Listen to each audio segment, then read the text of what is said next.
There is no soundtrack here. Just the heavy, suffocating kind of dark that presses against the drywall of an old house. It's not an empty room, it's a room holding its breath. And if you sit very still, right there on the edge of the mattress, you'll hear him. The breathing. It's a ragged, uneven pull of air, like a man trying to negotiate a truce with his own lungs.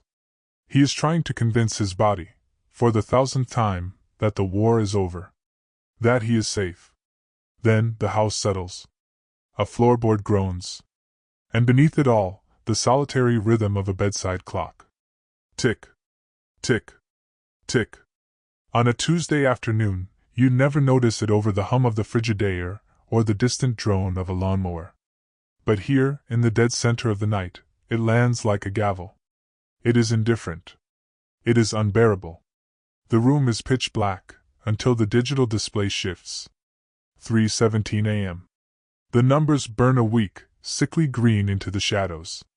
At that exact fraction of a second, he wakes. He doesn't drift out of sleep.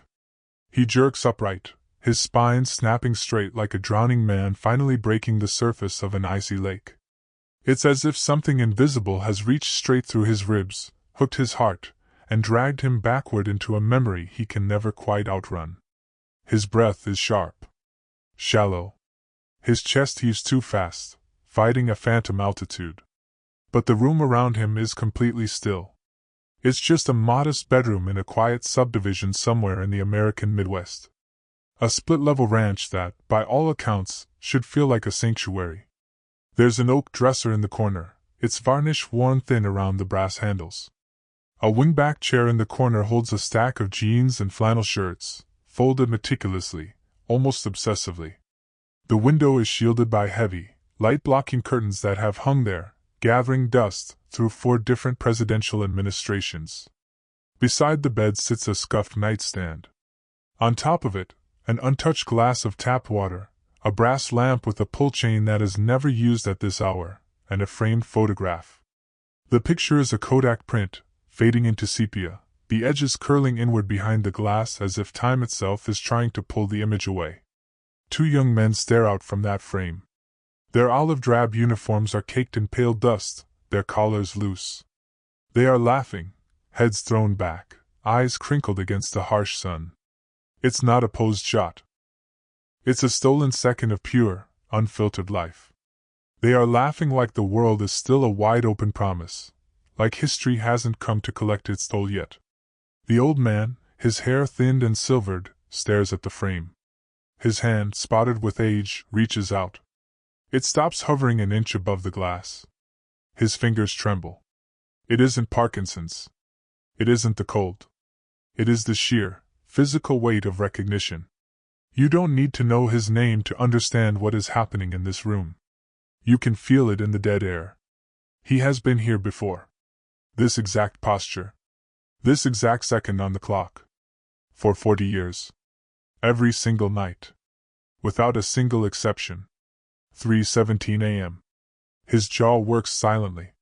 His dry lips part, peeling apart like old paper, as he forms a word that feels entirely foreign to his mouth. He whispers a name. It's too quiet to catch. It's muffled by the hum of the central heating. But you aren't meant to hear it anyway. That name doesn't belong to you. It doesn't belong to anyone left walking this earth. The room, naturally, offers no response. The drywall and the carpet just absorb the sound. But inside the man's chest, a fault line slips. His broad shoulders draw up toward his ears. The tendons in his neck pull tight like steel cables. The silence in the bedroom completely changes its texture. It is no longer the peaceful quiet of a sleeping suburb. It is the pressurized, suffocating quiet of a sealed tomb. You don't hear the scream. That is the most terrifying part. There is absolutely no sound. Yet you can feel it. It builds up like a physical pressure behind your own ribs.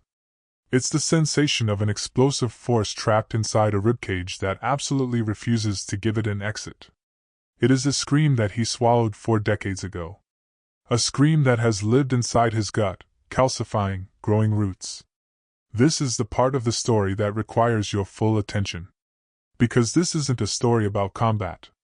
It's not about troop movements, or the folding of a flag, or the brass on a general's collar. It's about a single fraction of time that refused to stay buried in the dirt.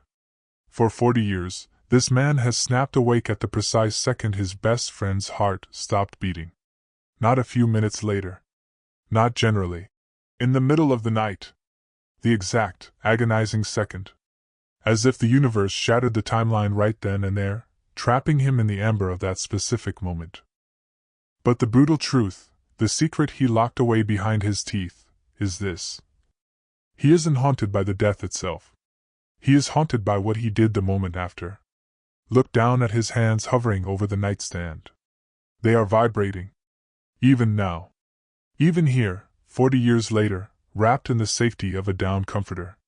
His body is keeping a ledger of a truth his vocal cords have never been allowed to confess. You know hands like this. You've seen them. Maybe you saw them resting on a Formica diner table. Maybe you watched them turning a porcelain coffee mug in slow circles long after the Folgers had gone cold. Maybe they belonged to an uncle, a grandfather, or a neighbor who casually changed the channel every time the news got a little too loud.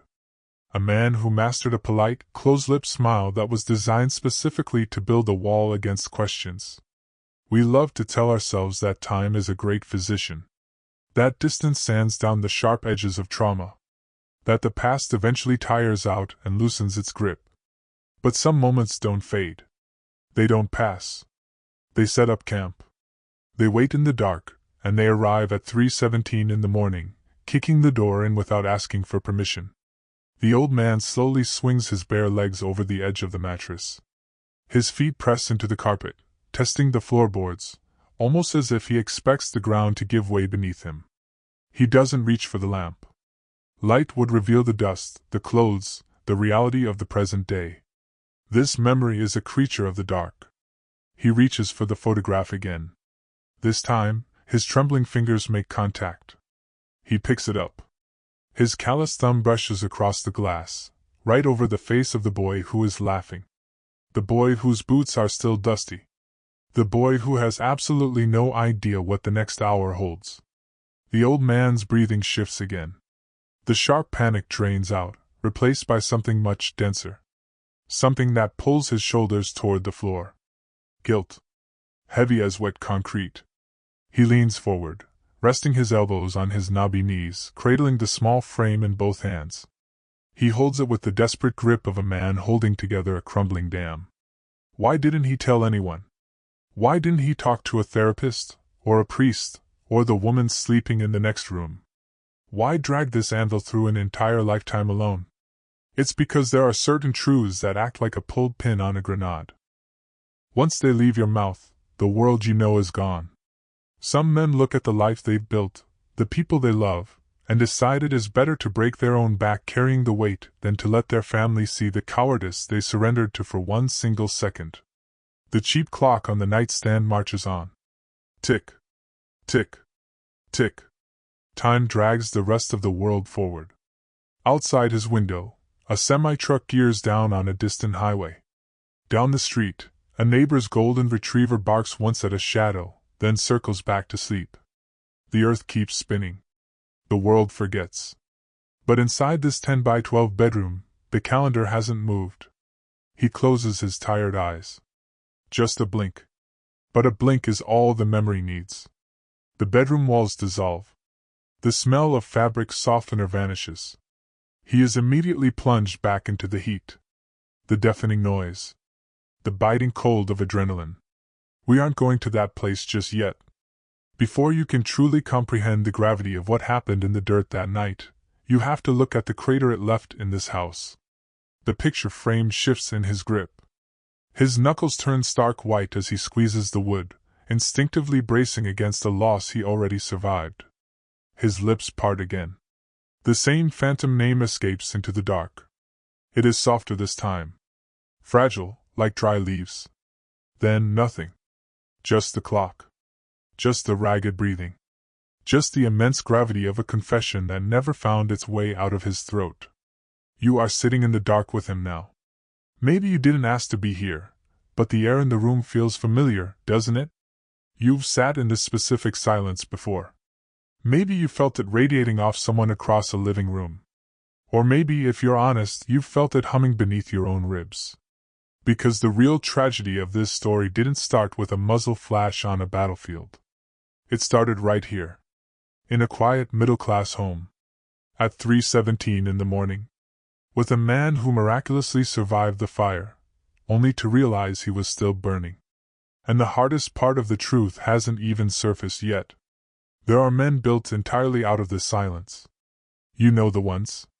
You might have shared a last name with one. They sat at the head of the dining room table, carving the Thanksgiving turkey with steady hands. They paid the mortgage on time.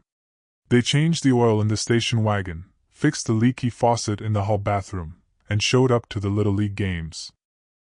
By every metric society demands, they were present. And yet there was a chasm. The distance didn't live in what they failed to do. It lived in the spaces between their words. It was a dense, localized fog that didn't belong in a house filled with the smell of pot roast and the noise of growing kids. You felt that cold front, even if you were too young to have the vocabulary for it. It lived in the way he would stand at the kitchen window, staring out at the driveway for 20 minutes, his coffee cup forgotten in his hand. It lived in the sudden, violent flinch of his shoulders when the screen door slammed shut too hard in the summer wind. It lived in the way his laughter always seemed to stop right around the cheekbones, never quite making it to his eyes. He was in the room. But his soul was anchored somewhere else. And nobody ever explained the rules of the house, but you learned them anyway. Kids are emotional radar systems. They learn the topography of a family very quickly. You learn to read the ambient temperature of a room before you speak. You figure out exactly which innocent questions make the oxygen feel thick and dangerous. You realize early on that love can be absolute, protective, and completely stripped of warmth. You accept it, because when you're a kid, whatever happens under your roof is normal. There is a very particular brand of quiet that takes root in these families. It doesn't throw plates. It doesn't yell. It just falls over the house like a heavy snow, burying everything beneath it. It's the dinner tables where the only acceptable topics are the weather and the price of gasoline. It's the living rooms where the volume on the television is turned up just high enough to drown out the necessity of conversation. It's the feeling of sitting shoulder to shoulder on a couch, miles apart. There is always an invisible guest sitting between you. The unsaid. You probably have a memory of brushing up against it. Just a fleeting moment. Maybe you were 10 years old, watching a movie together, and you asked a question without understanding the shrapnel packed inside it. "Dad, were you scared over there?" For a fraction of a second, the mask slipped. His face didn't twist into anger, or even conventional sadness. It was something far more ancient. A desolate, hollowed-out look that had absolutely no business being in a carpeted living room on a Sunday afternoon. And then, just like that, the vault slammed shut. He gave you a tight nod? Or a shrug? Or he suddenly needed to go check the thermostat? You learned a very permanent lesson that afternoon. Whatever demons lived on the other side of that question, they were not yours to handle. So you never asked again. But the silence didn't pack up and leave. It settled into the foundation of the house. It grew up right alongside you. It shaped the way you viewed him, the way you processed affection, the way you handled your own pain. Because trauma, when swallowed whole, does not simply evaporate. It mutates. It turns into vast emotional distance. It turns into an empty chair. It turns into the distinct, aching sensation of standing right next to the person you love most in the world, and knowing you will never, ever reach them. The old man sitting on the edge of his bed at 3:17 a.m. is just one drop in an ocean. There are hundreds of thousands of men exactly like him. Men who constructed entire suburban lives, entire family trees, around a hollow center they refused to name. Men who came back carrying a cargo that simply could not be translated into the language of PTA meetings and backyard barbecues. How are you supposed to explain a moment that fundamentally broke your spirit using the same vocabulary you used to ask someone to pass the salt? How do you describe a nightmare that is still currently happening in your head? They couldn't.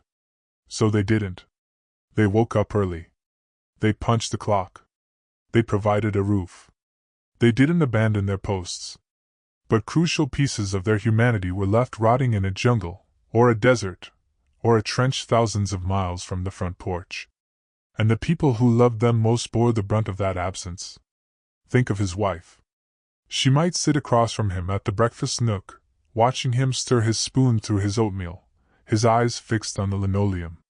She aches to reach out, to put her hand over his, to ask him where he goes when he stares like that. But she stays quiet. Because she knows the answer isn't coming. Or worse, she knows the answer could come, and it might be a truth so dark it would tear their marriage to shreds. So she swallows her own loneliness, letting the silence serve as a fragile peace treaty. Think of his son, standing in the hallway in his socks, watching his father sitting alone in the dark glow of a dead television screen. The man isn't sleeping. He's just sitting rigidly, like a sentry waiting for an attack that never comes.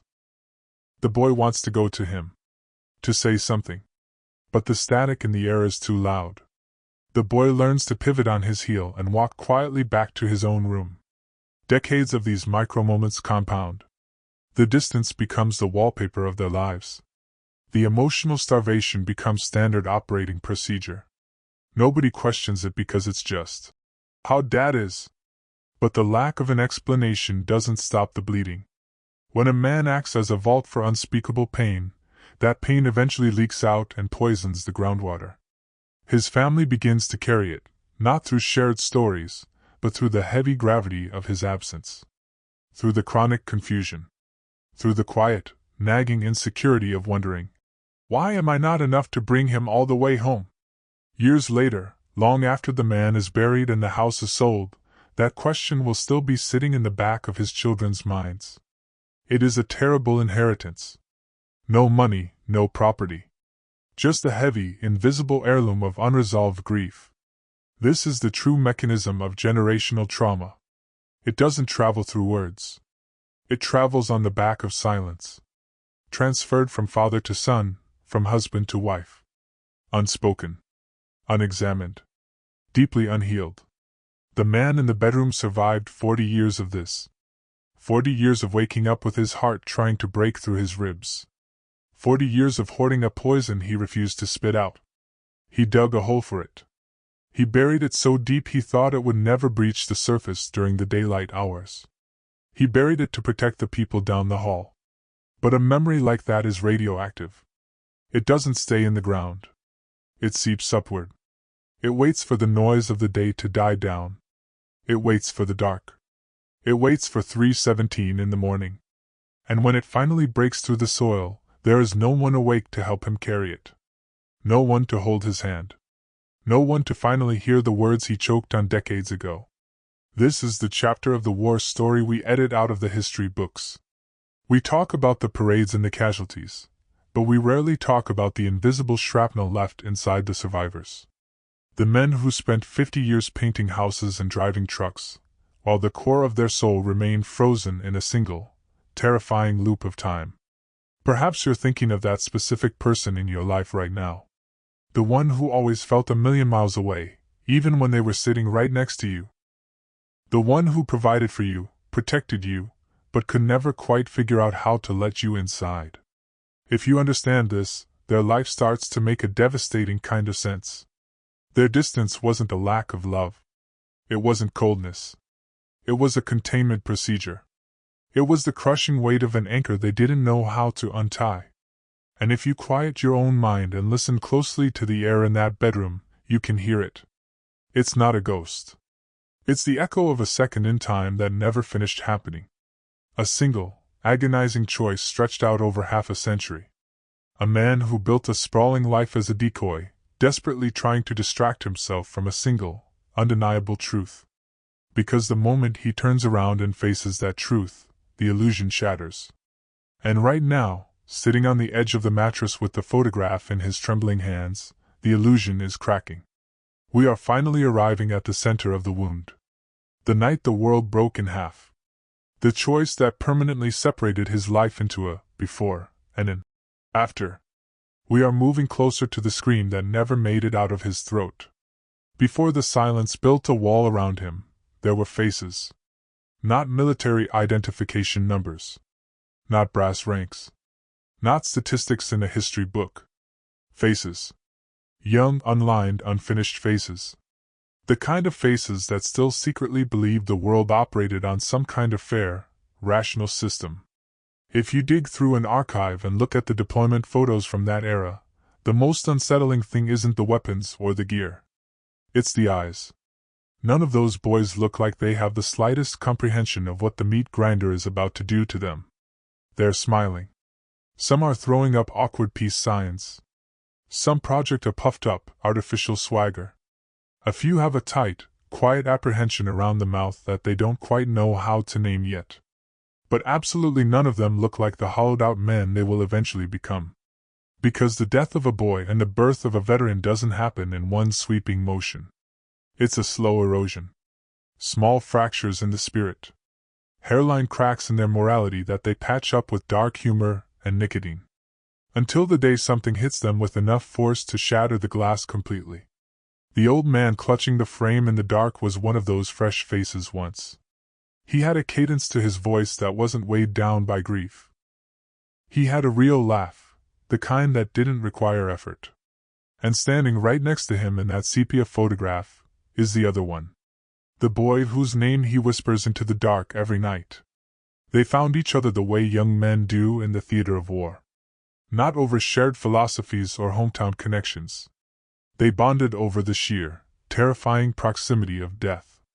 They bonded through the bone-deep understanding that when the sky inevitably falls, this is the guy who will either drag you by your collar into the dirt, or watch you bleed out. Under that kind of pressure, mere acquaintance burns away instantly. What replaces it is trust. Not the kind of trust you build over years of friendship back home. This is a visceral, animal trust. Built in a matter of seconds. Forged in shared glances across a mess hall, in the silent passing of a canteen, in the unspoken blood pact that neither of you is going home in a box. They became grafted to one another. It wasn't really a choice. In an environment where the ground literally explodes beneath your boots, finding one single point of gravity in another human being is the only way to keep your mind from shattering. They shared the last drag of stale Lucky Strikes. They shared the gnawing, acidic hunger. They shared the mind-numbing exhaustion that makes your bones ache. They shared the manic, inappropriate laughter that bubbles up out of nowhere just to keep the terror at bay. And inevitably they talked about the after. The mythical time when they would put on civilian clothes and go back to a world that made sense. They talked about ordering a steak that wasn't boiled in a tin. Sleeping on a mattress that didn't smell like mildew and cordite. Waking up to a day where survival wasn't the primary objective. During one of those long, pitch-black watches, passing a lighter back and forth, they made a pact. It wasn't theatrical. Nobody made a speech. It was just a quiet, ironclad agreement mumbled into the dark. We make it out together. It's such a small, terribly naive sentence. But in the mouth of hell, a promise like that is currency. It's a lifeline. When the whole world is arbitrary and cruel, a promise to another man feels like a tangible shield. It feels unbreakable. You don't realize how incredibly fragile it is until it's tested. Time gets warped on a deployment. Weeks bleed together into a gray sludge of boredom and dread. But when the violence finally breaks, it doesn't announce itself. There is no swelling soundtrack. There is no dramatic pause giving you time to gather your courage and decide what kind of hero you are going to be. It just detonates. You operate purely on the lizard brain instinct of reaction. And whatever your body decides to do in that split second, brave or cowardly, becomes the defining action of your entire life. The story doesn't hurl us directly into the ambush. We have to linger here, in the quiet before the storm, because this is where the true horror was manufactured. The devastation wasn't born from the gunfire. It was born from the bond. If they had been strangers, the man in the bedroom might have slept soundly for the last 40 years. If they had only shared a bunk for a weekend, the guilt wouldn't have possessed him. But they were brothers, welded together by trauma. And that profound connection is precisely what made the subsequent failure impossible to survive intact. The deeper the foundation of trust, the more violent the collapse. People who have never been shot at think the trauma stems from the sight of blood or the sound of the explosions. They are wrong. The trauma is rooted in the betrayal of expectation. It's the horrific realization that the rules you built to keep yourself sane, the belief that the good guys win, that bravery is rewarded, that promises are kept, are absolute lies. The old man doesn't jerk awake at 3:17 a.m. because he saw his friend take a bullet. He wakes up because of what the bullet proved. It proved that the vow they made in the dark meant absolutely nothing against the physics of hot metal. It proved that he was capable of breaking the one promise he swore to keep. Some secrets stay buried because speaking them would land a man in a jail cell. Others stay buried because they carry a social stigma. But the darkest, heaviest secrets, the ones that eat a man from the inside out over half a century, are buried because confessing them requires looking into a mirror and admitting you are not the decent man you pretended to be. He carried that shattered reflection. He looked at it every day. For 4 decades, he never let the story cross his lips. He never told his wife why the 4th of July fireworks made him physically ill. He never told his kids why he checked the locks on the doors 3 times a night. He never even laid out the full narrative, in his own mind. He just pushed it down, pouring the concrete of a suburban life over the top of it. He bought the house, mowed the lawn, paid the taxes, and kept the surface perfectly smooth. But you cannot pave over a ghost. It doesn't suffocate. It waits patiently in the dark earth. It finds the cracks in the foundation. It creeps up the stairs, slips under the bedroom door, and stands at the foot of the bed when all the distractions of the day have gone completely quiet. Every night. The same heavy dread. The same unfinished sentence. And now, the old man has stopped running. The concrete has cracked wide open. We are standing on the precipice of the moment itself. The memory he never outran. This is the hinge of his existence. The moment the promise rotted into instinct. The moment that changed his DNA. We are finally there. The sweltering night. The impossible choice. The scream he buried in the dirt. It always happens in the dark.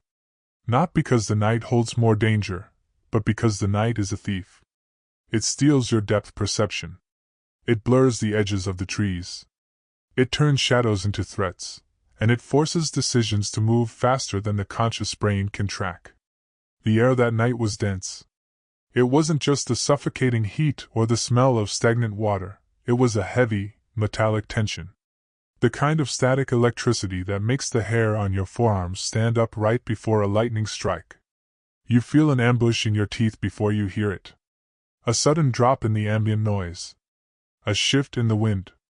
A half second where the jungle seems to hold its breath. Neither of them said a word. They didn't need to. At that point in their deployment, language was redundant. A tightened grip on a rifle stock, a rigid jaw, they both felt the temperature drop. But anticipating a disaster and having the power to stop it are 2 very different things. Then, the world tore open. It wasn't a slow build. It was an instant transition from dead silence to apocalyptic violence. The noise didn't just fill the air, it sucked the oxygen right out of their lungs. Gunfire ripped through the dark canopy. It's not the rhythmic, cinematic popping you hear in movies. Real incoming fire is an erratic, deafening crackle that vibrates in your molars. Chaos swallowed the patrol. Voices screamed out into the dark, giving coordinates, shouting warnings, calling for medics.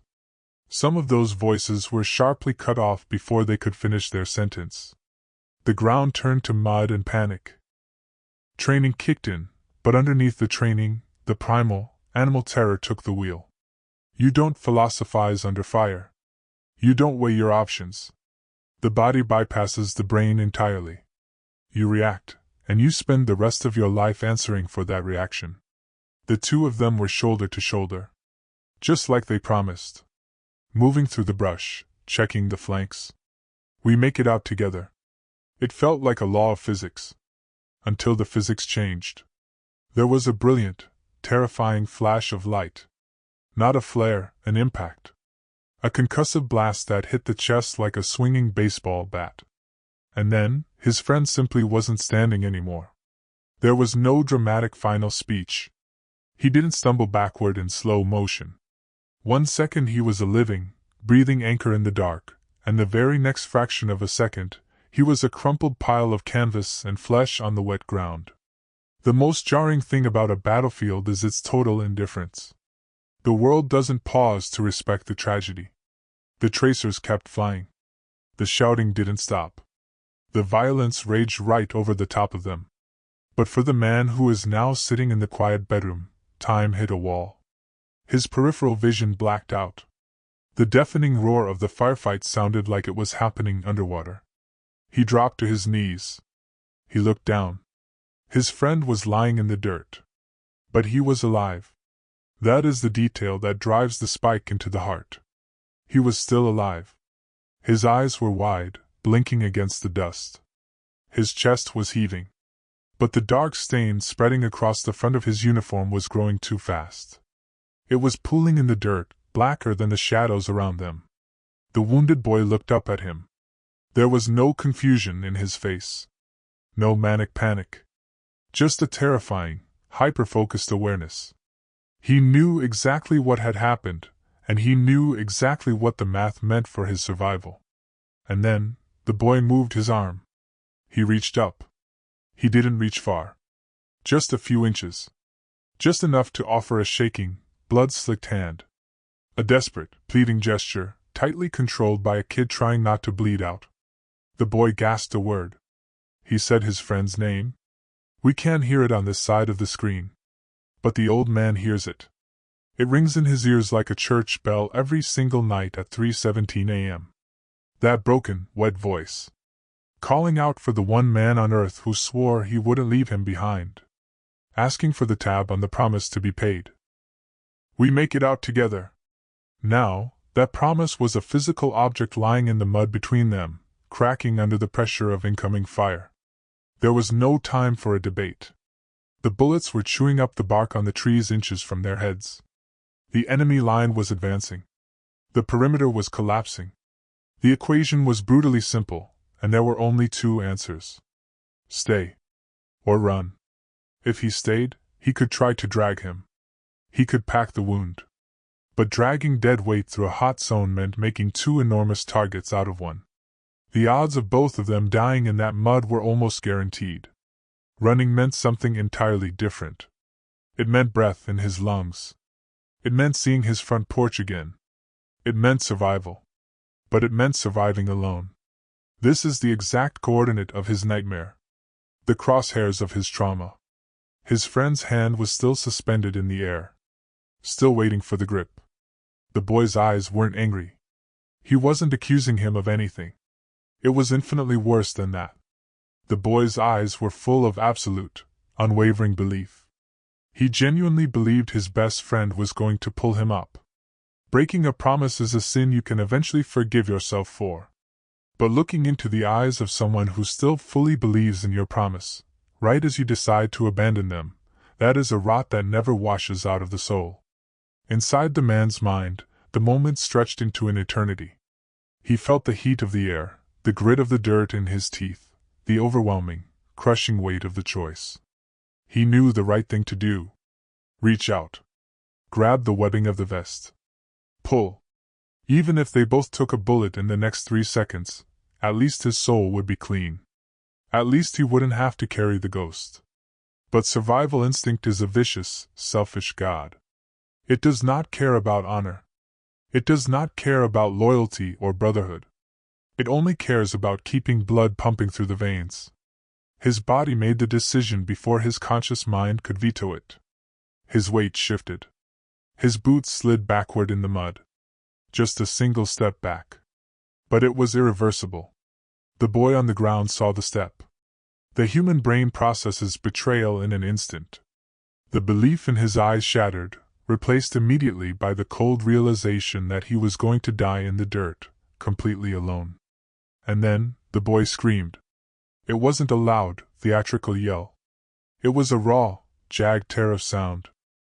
It was the sound of a human spirit collapsing in on itself. The sound of hope being violently amputated. That is the sound the old man locked inside his own throat. The scream that hijacked his nervous system. The scream that followed him onto the plane, into his house, and into his bed. He turned his back.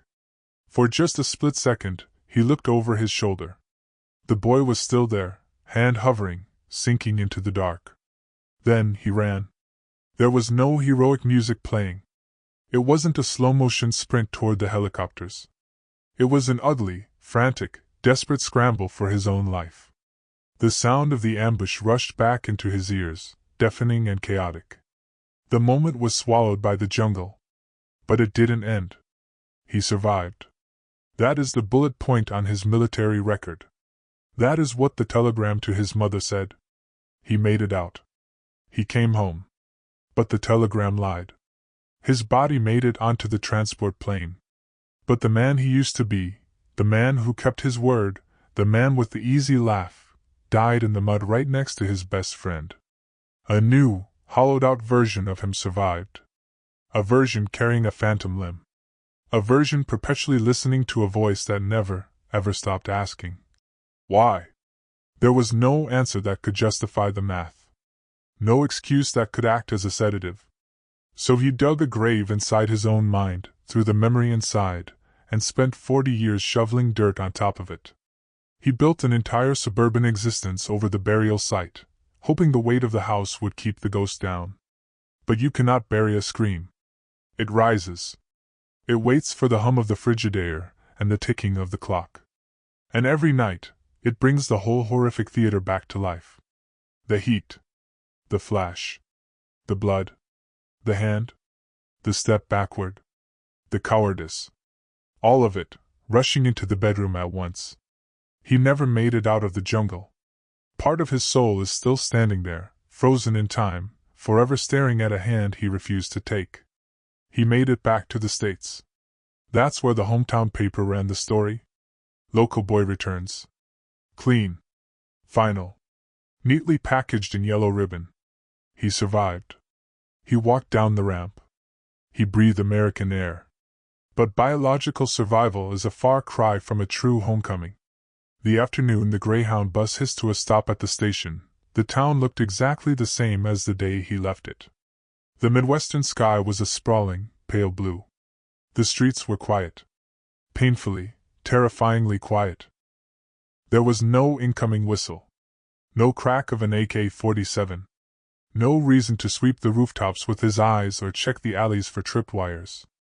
People were walking out of the pharmacy, carrying paper bags. A couple was laughing outside the diner.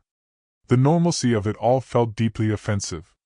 It felt like walking onto a movie set where none of the actors realized the world had actually ended. A woman holding a floral purse waved at him from the corner. It took his brain 2 full seconds to process that she was just a neighbor, not a threat. His muscles stayed locked, humming with adrenaline, waiting for an attack that the rest of the world knew wasn't coming. He tried to stretch his mouth into a polite smile. The muscles in his face felt stiff, like a rusted hinge. Someone shouted his name. It wasn't the wet, desperate voice from the mud. It was a warm, bright voice. His wife. He turned, dropping his canvas duffel bag to the pavement. For one brief, blinding second, the fog parted. The sight of her, her familiar perfume, the frantic relief in her eyes, felt like salvation. He caught her in his arms, and for a moment, he actually believed he was home. But the feeling dissolved almost instantly. Like water slipping through a clenched fist. Because as she buried her face in his shoulder, the part of his brain that governed peace remained completely numb.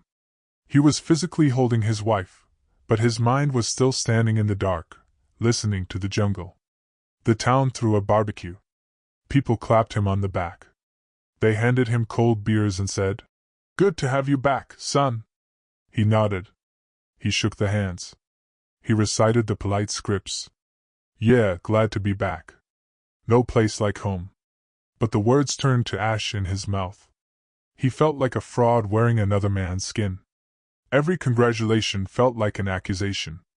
If they knew what I did, he thought, they wouldn't be shaking my hand. He walked up the driveway to his own house.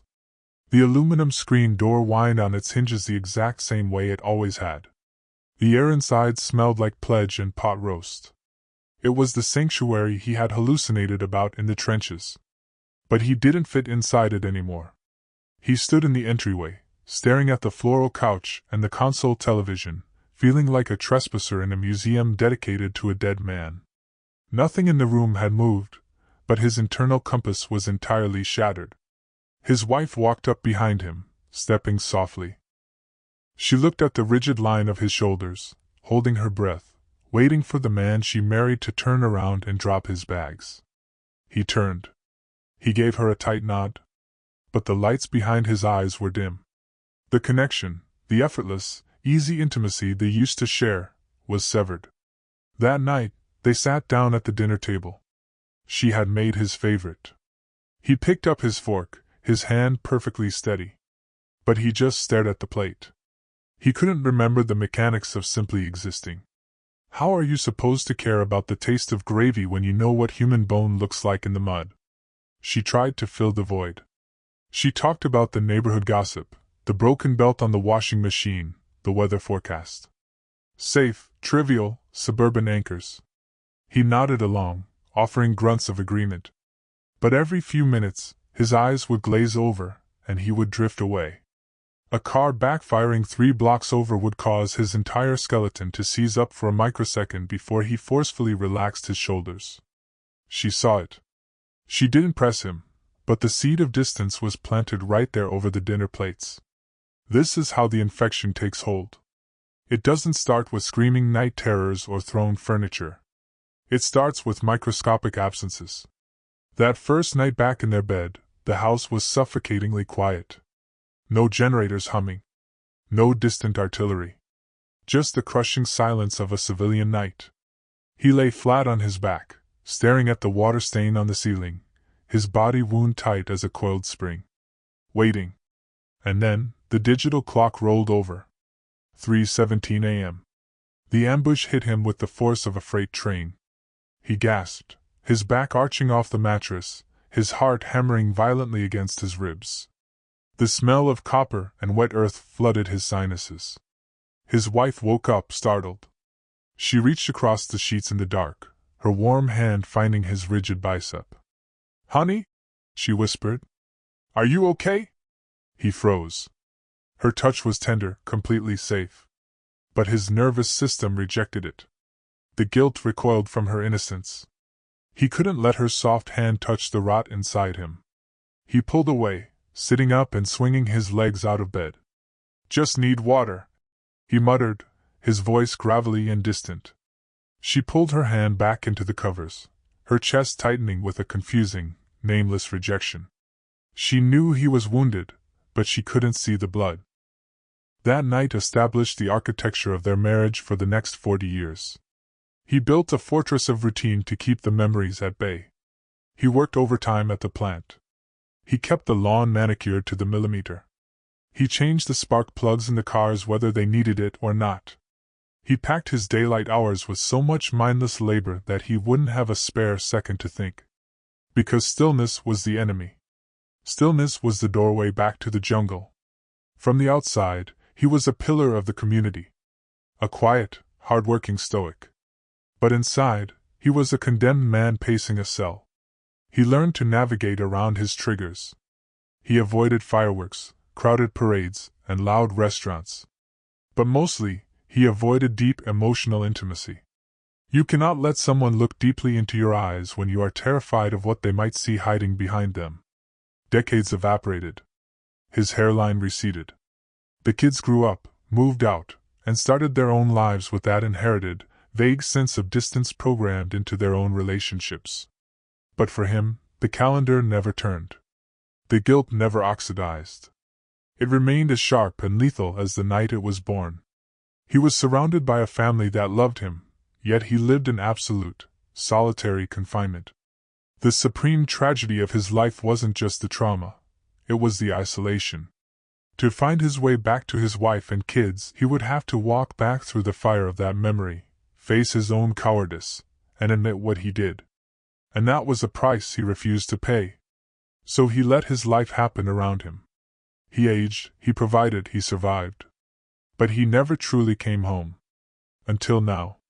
Until the weight of 40 years finally cracked the floorboards. We are standing at the end of the line. The concrete is breaking. The silence that ruled this house for half a century is about to be shattered, not with a roar, but with a whisper. The ghost is finally tired of waiting. Time plays a cruel trick on trauma. It doesn't act as an eraser. It acts as a sculptor. It chips away the chaotic, irrelevant details of a memory and polishes the core horror until it shines like black glass. The old man has lived his entire adult life balancing on the razor edge of that polished glass. Operating. Existing. Deflecting. But the human body and the human spirit have a combined expiration date for holding their breath.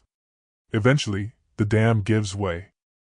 Not in a spectacular explosion, but in a quiet, inevitable crumbling of mortar. He is an old man now. The house around him has grown remarkably still.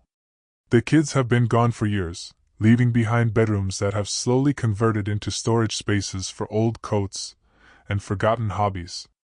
The vibrant, chaotic noise of family life has faded into the low hum of the refrigerator and the ticking of the clock. The vast spaces between the furniture feel wider now. Emptier. He moves slower these days. The cartilage in his knees is worn thin, but his slowness isn't just physical. The frantic, desperate need to fill every second of the day with chores has burned itself out. He simply lacks the energy to outrun his own shadow anymore. And in that new, profound stillness, the ghost has cornered him. Tonight, 3:17 a.m. arrived precisely on schedule. The digital numbers glowed green. The phantom hook grabbed his chest, pulling him out of sleep. The ragged breath hitched in his throat. But tonight, the script changed. He didn't immediately throw his legs over the side of the bed to flee the room. He didn't lock his jaw and stare at the ceiling, forcing the memory back into its steel box. He lingered. Just for a second. But a second is all the crack needed to spiderweb across the glass. For the first time in 40 years, his exhaustion outweighed his fear. He stopped pushing the memory away. He unclenched his jaw. He let the wave crash completely over him, refusing to hold his breath. He saw the whole sequence. Not just the censored, fragmented flashes he usually allowed himself. He let the reel play in full. The sweltering heat of the jungle. The deafening crack of the ambush. The concussive blast. The sight of his friend dropping into the mud. The reaching, blood-slicked hand. The undeniable, trusting look in the boy's eyes. His own boot taking the cowardly step backward. And the agonizing, throat-tearing scream that followed him as he ran into the dark. He watched it all, unfiltered, unprotected. And the strangest thing happened. The panic, the sheer, heart-stopping terror that had ruled his nights for decades, was gone. What replaced it was a sorrow so deep and profound it felt like an ocean trench. It was the pure, unadulterated grief he had denied himself the right to feel because he was too busy managing his own guilt. He sits up slowly, the mattress springs groaning under his weight. The bedroom is dark, but it no longer feels like a hiding place. He reaches out toward the nightstand. His gnarled hand finds the curled edges of the faded photograph.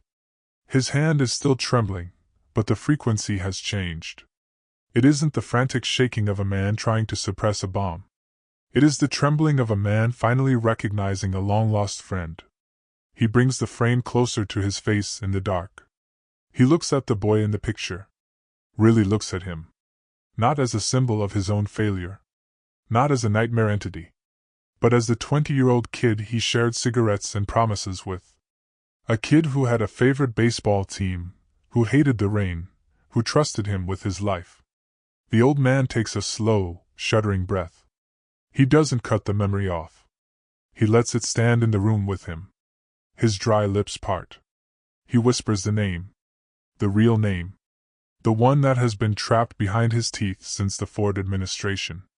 This time, it isn't a reflex. It isn't a symptom of a panic attack. It is a deliberate, conscious greeting. He traces his thumb over the glass, right over the boy's dusty uniform. And then, he speaks. "I'm sorry." 2 words. 2 agonizingly simple words that carry the weight of 40 years of suffocating silence. His voice is barely a rasp, fragile and thin, but the syllables are complete. He doesn't swallow them. He pushes them out into the air of the room, letting them exist in the physical world. In that exact fraction of a second, the atmospheric pressure in the bedroom breaks. The past doesn't magically rewrite itself. His friend is still dead in the mud. The cowardice is still a historical fact. The choice to run cannot be undone by an apology whispered into an empty room. But the anchor chain snaps. The suffocating grip the memory had on his windpipe loosens, just a fraction of an inch. But it's enough. It's enough to let a full breath of air into his lungs. He lowers his chin to his chest. He doesn't weep violently. He doesn't collapse. He just bows his head in a quiet, absolute surrender. For 40 years, he kept the wound packed with gauze, never letting it heal, terrified of the infection. Tonight, he finally pulled the packing out and let it bleed. He gave the moment what it had been demanding for half a century, an ending. He didn't make excuses. He didn't justify it with the chaos of combat. He just owned the failure. He faced the boy in the dirt, and he apologized. He leans back against the headboard, the photograph resting gently against his chest. He doesn't clutch it like a shield anymore. He holds it with the reverence of a man who has finally laid a heavy stone down on the ground. His eyes drift shut. He doesn't brace for the flashback. He just lets the darkness wash over him. His breathing slows. The erratic, shallow gasps smooth out into a steady, natural rhythm. There is no Hollywood climax here. The trauma didn't evaporate. He will likely wake up at 3:17 a.m. tomorrow, and the night after that. The scars on a man's soul do not fade like ink on paper. But the texture of the night has fundamentally changed. The ghost is no longer a predator hunting him in his own home. It's just a memory. A terrible, tragic memory that he has finally agreed to carry in the light. He sits there as the minutes tick by. Tick. Tick. Tick. The clock sounds different now. It isn't a gavel anymore. It's just a cheap plastic gear moving time forward. And for the first time since he stepped off the Greyhound bus, he is moving forward with it. He is stepping out of the amber. Somewhere, in a vast and silent place beyond the drywall of this Midwestern bedroom, the voice that has been screaming his name for 40 years finally goes quiet. Not because it gave up, but because, at long last, it was heard. There are stories we tell around campfires, and there are stories we carry in the marrow of our bones. This one lived its entire life in the shadows. Not because it lacked importance, but because the sheer density of it threatened to break the man carrying it. How do you translate a failure of the soul into casual conversation? You don't. You lock it away and hope the key rusts. For 4 decades, this story existed only as collateral damage. A flinch at a slamming door. A cold stare across a dinner table. A wife's unspoken loneliness. A child's inherited distance. But now, the vault is open. You have heard it. You haven't read a casualty report or a tactical breakdown. You have witnessed the unvarnished, terrified humanity of a boy who made a split-second decision in the dark, and the agonizingly long penance of the man who had to live with it. But the lens needs to pull back now. Because this bedroom, this old man, this photograph, they are not an anomaly. There is an entire generation of living rooms built on top of this exact same silence. There are thousands of alarm clocks flashing 3:17 a.m., or 2:14 a.m., or 4:05 a.m., illuminating the faces of men staring at ceilings, wrestling phantoms they refused to introduce to their families. Men who survived the shrapnel but were mortally wounded by the guilt of coming home. And expanding outward from those men are the collateral victims of their silence. The wives who learned to navigate their marriages like minefields, tiptoeing around triggers they were never allowed to understand. The children who grew up internalizing their father's 1,000-yard stare, assuming that love was supposed to feel like an arm's-length negotiation. This is the true, hidden cost of a uniform. It is the generational tax paid by families who never saw a day of combat. It is the heavy, undeniable gravity of the unsaid. You recognize it now, don't you? Maybe it wasn't a veteran in your life. Maybe it was just a man who carried a failure he couldn't face. Someone whose emotional landscape was fenced off with barbed wire. Someone you loved, who loved you back, but simply lacked the vocabulary to bridge the gap without detonating his own heart. Maybe you judged him for that coldness. Maybe you resented the wall he built. Maybe you spent years knocking on a door he physically could not unlock. This story isn't an excuse for the damage that distance caused. But it is a map. It's a way to finally understand the architecture of the wall. Behind that stoic, frustrating silence, there might have been a boy in the mud. A broken promise. A ghost that demanded his full attention every time he closed his eyes. War is not a geographically contained event. It does not stay in the jungle, or the desert, or the mountains. It hitches a ride in the duffel bags of the men who survive it. It unpacks itself in the split-level ranches and apartment buildings. It sits down at the dinner table. It permanently alters the DNA of families who have never heard a gunshot. This is why this story must be pulled into the light. Not to drag a man's shame out for entertainment, but to shatter the isolation of the silence. Because allowing these men to carry this specific brand of horror entirely alone is a tragedy we are choosing to perpetuate. Listening is a quiet act of grace. It isn't loud. It doesn't require a podium. It just requires the willingness to sit in the room with someone else's unresolved pain and refuse to look away. To recognize that the survivor sitting across from you is fighting a daily, silent battle just to keep his hands steady over a cup of coffee. They deserve the dignity of being seen. Not as flawless heroes carved out of marble, but as deeply flawed, beautifully human men who broke under impossible pressure, and then spent 50 years trying to sweep up the glass. You carry a piece of this story now. You sat in the dark with him. You heard the clock tick. You felt the ghost. Not every wound gets a tidy Hollywood suture. Not every mistake can be rectified. But the sheer act of dragging the truth out of the dark changes its chemical makeup. It removes the venom. The old man proved it. He carried the rotting weight of a broken promise for 40 years. Until the night he finally spoke his apology to a faded piece of Kodak paper. He didn't fix the past. But he finally allowed himself to inhabit the present. The next time you encounter that profound, heavy silence in someone you love, or perhaps, when you feel it rising up in your own throat, do not let it win. Do not pave over it. Because the ultimate tragedy of surviving the fire isn't the burns you suffered. It's coming home, locking the door, and refusing to let anyone help you put the flames out. The screen fades to black. The hum of the house falls away. The ticking of the clock fades into the distance. But the feeling in your chest remains. Heavy,